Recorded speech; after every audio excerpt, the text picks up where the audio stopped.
अस्सलाम वालेकुम। कैसे हैं स्टूडेंट्स? ठीक ठाक हैं, उम्मीद करता हूँ सब खैरियत से होंगे। तो आज जो हम चैप्टर 18 का लेक्चर स्टार्ट करेंगे, ये हमारा लेक्चर नंबर 3 होगा। जिन बच्चों ने पहले 2 लेक्चर नहीं देखे, मैं डिस्क्रिप्शन के अंदर लिंक दे दूंगा, वो इन 2 लेक्चर्स को भी देख लीजिएगा।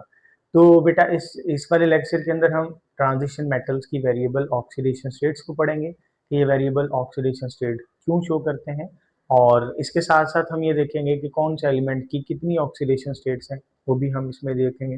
इसके साथ साथ हम इसके अंदर एक और चीज सॉल्व करेंगे जो कि होगा हमारा क्विक चेक 18.1।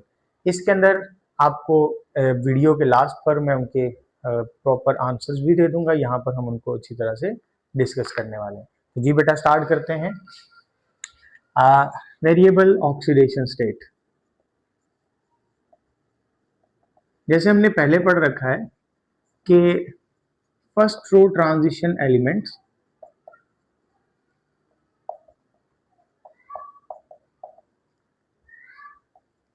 इन फर्स्ट रो ट्रांजिशन एलिमेंट्स के अंदर, जिनको हम 3D एलिमेंट्स भी कहते हैं, इन एलिमेंट्स के अंदर 2 ऑर्बिटल्स हैं जो हम कहते हैं कि डिस्कस करने वाली चीजें। एक होता है 4s और एक होता है 3D। ये जो 4s और 3D ऑर्बिटल है, इनकी जो एनर्जी होती है वो almost comparable amount of energy है। हम यूं कह सकते हैं कि दोनों का जो एनर्जी डिफरेंस है, एनर्जी डिफरेंस वो कंपेरेबल होता है, मतलब वेरी स्मॉल, यू भी आप लिख सकते हैं वेरी स्मॉल। इनका जो एनर्जी डिफरेंस है वो बहुत कम होता है। भाई इससे क्या होगा, हम कहते हैं अगर देखा जाए तो 4s जो है ये हमारा आउटर मोस्ट ऑर्बिटल बनेगा, आउटर मोस्ट, ये हमारा आउटर मोस्ट ऑर्बिटल है। आउटर मोस्ट ऑर्बिटल मीन कि अगर हम केमिकल बॉन्ड बनाने में या केमिकल बॉन्डिंग में जो इलेक्ट्रॉन पार्टिसिपेट करते हैं वो आउटर मोस्ट के करते हैं, और आउटर मोस्ट तो 4s है। तो 4s के अंदर या तो 1 इलेक्ट्रॉन होगा या 2 इलेक्ट्रॉन होंगे। तो जितने इलेक्ट्रॉन केमिकल बॉन्ड बनाने में पार्टिसिपेट करेंगे, इनकी ऑक्सीडेशन स्टेट तो उतनी होगी, या +1 या +2। लेकिन हम कहते हैं इसकी एनर्जी कम होने की वजह से 3D के जो इलेक्ट्रॉन्स होते हैं वो भी क्या करते हैं, केमिकल बॉन्ड बनाने में पार्टिसिपेट कर जाते हैं। तो हम कहते हैं यहाँ पर जब ये एक से ज्यादा टाइप की या एक से ज्यादा किस्म की ऑक्सीडेशन स्टेट शो कर रहे होते हैं, तो बेसिकली ये वाला जो 3D ऑर्बिटल है, इस 3D ऑर्बिटल्स को हम कहेंगे पार्शली फिल्ड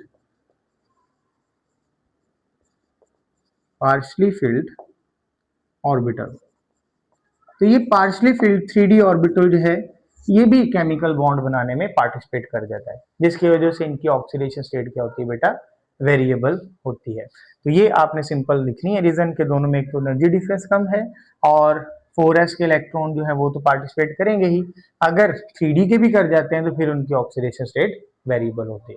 अगर मैं इसको सिंपल फॉर्म में लिखूं तो हम इसको 2 पॉइंट्स में लिख सकते हैं बेटा। अगर सिर्फ और सिर्फ 4s के electron, only 4s electron participate in chemical bonding, अगर सिर्फ 4s के इलेक्ट्रॉन केमिकल बॉन्डिंग में पार्टिसिपेट करते हैं तो फिर इसकी ऑक्सीडेशन स्टेट या तो +2 होगी या +1, मतलब मैक्सिमम आएगी तो +2। ठीक है, +1 +2 ये दोनों की ऑक्सीडेशन स्टेट हो सकती है। लेकिन अगर हम बात करते हैं तो अगर 4s के साथ साथ 3D के भी ऑर्बिटल जो है वो बॉन्डिंग में पार्टिसिपेट करते हैं, केमिकल बॉन्ड बनाने में पार्टिसिपेट करते हैं, तो हम कहते हैं इनकी ऑक्सीडेशन स्टेट फिर क्या हो जाती है, वेरिएबल। आप सिंपल यू भी कह सकते हैं हायर देन +2। वैसे तो +2 है, लेकिन 3D के भी आएंगे तो फिर इनकी +2 भी होगी, +3 भी होगी, +4 भी होगी, +5 भी होगी, और मैक्सिमम जो ऑक्सीडेशन स्टेट चलती है, मैक्सिमम वो चलती है मैग्नीज के लिए। मैग्नीज में इसकी ऑक्सीडेशन स्टेट +7 तक जाती है। ये फर्स्ट रो ट्रांजिशन एलिमेंट में वो एलिमेंट है जिसकी ऑक्सीडेशन स्टेट मैक्सिमम होती है +7। तो ये एक एज अ एमसीक्यूज आपने क्वेश्चन याद कर लेना है कि अगर देखा जाए तो मैक्सिमम कौन सा एलिमेंट है जो ऑक्सीडेशन स्टेट जो है वो शो करता है, तो वो कौन सा है, मैग्नीज का एलिमेंट। तो बेटा हम यहाँ पर सब एलिमेंट्स की ऑक्सीडेशन यहाँ पर देखेंगे। सबसे पहले हम अपना एक रूल याद कर लेते हैं जो हमने लास्ट टाइम पढ़ा था एलिमेंट्स को याद करने के लिए। टीवी सर में फिको निको, ये हमने एलिमेंट्स लिखे थे। Titanium, vanadium, chromium, manganese, iron, ferrum भी कह सकते हैं, कोबाल्ट और निकल और कॉपर। अगर हम टाइटेनियम की बात करें तो इसकी 3 ऑक्सीडेशन स्टेट हैं, +2, +3, +4। इस तरह वेनेडियम की बात करें तो +2, +3, +4, +5। क्रोमियम की बात करें तो +2, +3, +4, +5, +6। मैग्नीज की बात करें तो इसकी +1 भी होती है, +2 भी होती है, +3 भी होती है, +4 भी होती है, +5 भी, +6 भी और +7 भी। अगर हम आयरन की बात करते हैं तो आयरन की भी +2, +3, +4, +5 और +6 तक चलती है। अगर हम कोबाल्ट की बात करते हैं तो इसमें +2, +3, +4, +5 यहाँ तक चलती है। निकल की बात करते हैं तो इसमें आ जाती है +1, +2, +3, सॉरी +2 ही होगी, +4 तक चलेगा। और कॉपर में भी होती है +1, सॉरी इसमें भी +1 आएगा, +2 और +3। कॉपर की भी ये 3 होती है। तो ये इनकी कुछ एलिमेंट्स हैं, ये आपकी बुक में टेबल भी दिया होगा, इस टेबल को आपने अच्छी तरह से याद कर लेना। हम यहाँ पर देखें तो क्या बन रहा है, इस तरह से कर्व बन रहा है यूं करके। ये जो कर्व बनता है बेटा इसको हम कहते हैं पैराबोलिक या पैराबोला भी कहते हैं। तो हम कहते हैं इनके अंदर एक पैराबोलिक कर्व बनता है। ये भी एमसीक्यूज में आ सकता है कि अगर हम इनकी ऑक्सीडेशन स्टेट में चेंज देखें किस तरह से वेरिएबल होती हैं, तो हम कहते हैं इनके अंदर क्या होता है, पैराबोलिक एक कर्व बनता है। मतलब यहाँ से बढ़ना शुरू होंगी, फिर बढ़ेंगी, फिर आहिस्ता आहिस्ता कम होना स्टार्ट हो जाएंगी। ठीक है, तो ये लेफ्ट टू राइट एक पैराबोलिक कर्व बनता है। क्लियर है बेटा, ये आपने चीजें याद कर लेनी है। नेक्स्ट हम देखेंगे क्विक चेक।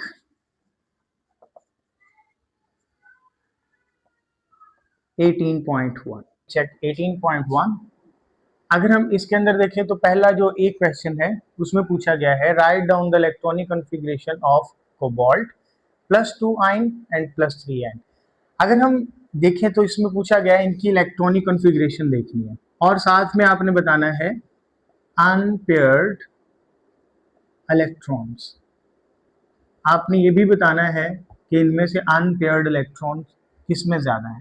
एक चीज मैं आपको यहाँ पे मेंशन कर दूं, जिसमें अनपेयर्ड इलेक्ट्रॉन ज्यादा होंगे उसका पैरामैग्नेटिक बिहेवियर भी ज्यादा होगा। तो हम वेरीफाई करते हैं इसमें से किसका पैरामैग्नेटिक बिहेवियर ज्यादा है, ये जिसमें अनपेयर्ड इलेक्ट्रॉन ज्यादा है। जी बेटा देखिएगा, इसका आंसर्स में देखेंगे। सबसे पहले हम बात करते हैं कोबाल्ट की। अगर कोबाल्ट देखें तो इसके एटॉमिक नंबर होता है 27, आर्गोन के अंदर 18 इलेक्ट्रॉन, उसके बाद आ जाएगा 3D, फिर 4s में 2 इलेक्ट्रॉन, 3D में 10 इलेक्ट्रॉन। जब ये कन्वर्ट होगा Cu+2 के अंदर +2, तो ये +2 की फॉर्म में जब जाएगा तो हम कहेंगे इसके 2 इलेक्ट्रॉन रिमूव होंगे। ऑब्वियसली वो किस में से जाएंगे, 4s में से, तो इसके 4s के 2 इलेक्ट्रॉन रिमूव हो गए, तो पीछे बनेगा आर्गोन 3D7। ये इसकी इलेक्ट्रॉनिक कॉन्फ़िगरेशन आ जाएगी। अगर हम इसमें अनपेयर्ड इलेक्ट्रॉन की बात करें तो बेटा हम कहेंगे अगर 3D है तो 3D में टोटल 5 ऑर्बिटल्स होते हैं। तो सबसे पहले हम एक एक इलेक्ट्रॉन फिल करेंगे, 1 2 3 4 5। फिर 7 है तो पेयर अप करना स्टार्ट कर देंगे, 6 7। तो अनपेयर्ड कितने बचे, 3। तो हम कहते हैं इसके अंदर अनपेयर्ड 3 इलेक्ट्रॉन्स है। इसके अंदर 3 अनपेयर्ड इलेक्ट्रॉन है, तो एक तो आपने ये देख लेना, इसके अंदर 3 अनपेयर्ड इलेक्ट्रॉन है। अगर कोबाल्ट +3 की देखें ऑक्सीडेशन स्टेट, तो उसमें से बेटा एक तो 4s के 2 इलेक्ट्रॉन जाएंगे, एक 3D से जाएगा। पहले जब इलेक्ट्रॉन आपने निकालने हैं तो 4s के निकालेंगे, एक 3D से जाएगा, 3D से। तो 2 यहाँ से गए, एक यहाँ से गया, तो इधर कितने रह गए, 6। हम लिखेंगे आर्गोन 18 होगा इसका, 3D में बचेंगे 6।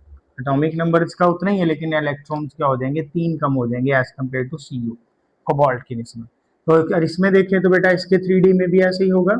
अगर हम 3D की बात करें तो 5 ऑर्बिटल्स हैं, पहले ऑर्बिटल में 1, फिर 2, फिर 3, फिर 4, फिर 5। लेकिन अगर इसमें देखा जाए तो 6 हैं, तो 5 यहाँ पर आगे, छठा रखेंगे तो इसको पेयर अप कर देंगे। तो इसमें अनपेयर्ड इलेक्ट्रॉन कितने बचे, 1 2 3 4। इसके अंदर अनपेयर्ड इलेक्ट्रॉन्स कितने हैं, 4। तो इसके अंदर 4 अनपेयर्ड इलेक्ट्रॉन है, इसके अंदर 3 अनपेयर्ड इलेक्ट्रॉन है। तो सबसे ज्यादा देखा जाए तो पैरामैग्नेटिक बिहेवियर कौन शो करेगा, वो शो करेगा कोबाल्ट प्लस 3 तो ये आपने इनमें। अच्छा बेटा नेक्स्ट क्वेश्चन है क्विक चेक का 18.1 का बी पार्ट है।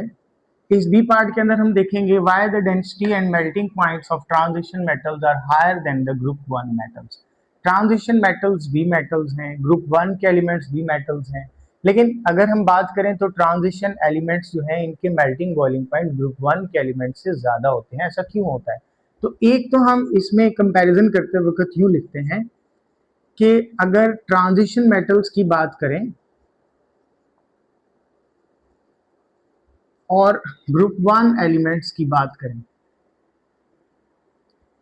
डिफरेंस की, इनके अंदर 4s और 3d दोनों के इलेक्ट्रॉन जो है दे participate in chemical bonding, participate in chemical bonding. इसमें 4s और 3d के दोनों के इलेक्ट्रॉन केमिकल बॉन्डिंग में पार्टिसिपेट करते हैं। इससे क्या होगा, स्ट्रॉन्ग कोवलेंट बॉन्ड बनेगा, strong covalent, strong metallic bond, metallic bond होता है ना इनके अंदर, तो ये स्ट्रॉन्ग मेटालिक बॉन्ड बनाएंगे। जबकि 1s के इलेक्ट्रॉन सिर्फ और सिर्फ 1 इलेक्ट्रॉन, इनके अंदर 1 वैलेंस इलेक्ट्रॉन होता है।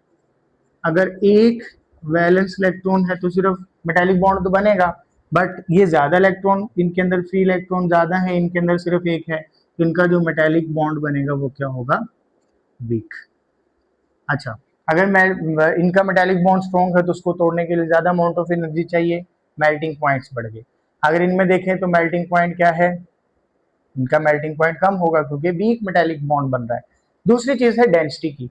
अगर ये वाले इलेक्ट्रॉन देखें तो 4s और ये वाले इलेक्ट्रॉन क्लोजली पैक्ड होते हैं। क्या होता है बेटा, क्लोजली पैक्ड, इनकी डेंसिटी ज्यादा होती है। लेकिन 1s के जो इलेक्ट्रॉन्स होते हैं, सॉरी इनके जो एटम्स होते हैं, इनकी डेंसिटी क्या होती है, कम, ये लेस क्लोजली पैक्ड होते हैं। ठीक है, तो ये आपने दूसरी रीजन बता देनी है कि ये इनके अंदर जो इलेक्ट्रॉन्स हैं वो क्लोजली पैक्ड है, या एटम्स होते हैं सॉरी वो क्लोजली पैक्ड होते हैं, स्ट्रॉन्ग मेटालिक बॉन्ड होने की वजह से करीब करीब आ जाते हैं। और यहाँ पर क्या होगा, वीक मेटालिक बॉन्ड है और इसके जो मेटल्स एटम्स हैं वो क्या होंगे, थोड़ा लूजली पैक्ड होंगे, थोड़ा दूर दूर चले जाएंगे। तो इसकी वजह से भी क्या होगा, इनके मेल्टिंग बॉइलिंग पॉइंट्स हाई। इस पार्ट के अंदर पूछा गया है जब स्कैंडियम जो है +3 आयन जब ये इस फॉर्म में होता है तो इसकी इलेक्ट्रॉनिक कॉन्फ़िगरेशन होती है 3d04s0। तो इसको हम ट्रांजिशन मेटल काउंट क्यों नहीं करते? जिन बच्चों ने मेरे सारे लेक्चर्स लिए हैं, फर्स्ट लेक्चर में मैंने डिटेल से बता दिया था कि वो वाले एलिमेंट्स जिनके अंदर या तो 3d कंप्लीटली फिल्ड हो या 3d जो है वो बिल्कुल एम्प्टी हो, इनको हम ट्रांजिशन मेटल काउंट नहीं करते। ट्रांजिशन मेटल खासतौर पर 3D की बात करें तो इनके अंदर 3D सीरीज के अंदर इनके अंदर क्या होना चाहिए, पार्शियली फिल्ड 3D ऑर्बिटल। लेकिन यहां पर आपको पार्शियली फिल्ड 3D ऑर्बिटल नजर नहीं आता, तो सिंपल हम इसकी एक रीजन लिख देंगे कि अगर स्कैंडियम इसकी बात करें तो ये ट्रांजिशन एलिमेंट काउंट नहीं होता क्योंकि इसका जो 3D है वो बिल्कुल एम्प्टी है, पार्शियली फिल्ड नहीं है, इसलिए हम इसको क्या करेंगे, ट्रांजिशन मेटल काउंट नहीं करते। जी बेटा, आई होप कि आपको आज का लेक्चर समझ आया होगा। नेक्स्ट भी हम इसी तरह से देखेंगे, मेरे वाले जो लेक्चर्स होंगे वो थोड़े लेंथी होंगे। नेक्स्ट वाले में हम 18.2 को भी चेक क्विक को भी डिस्कस करेंगे और उसके साथ साथ हम देखेंगे कि ट्रांजिशन एलिमेंट्स जो है ये एज अ कैटलिस्ट जो है वो कैसे काम करती हैं। तो फिर मिलते हैं इंशाल्लाह, तब तक के लिए अल्लाह हाफिज।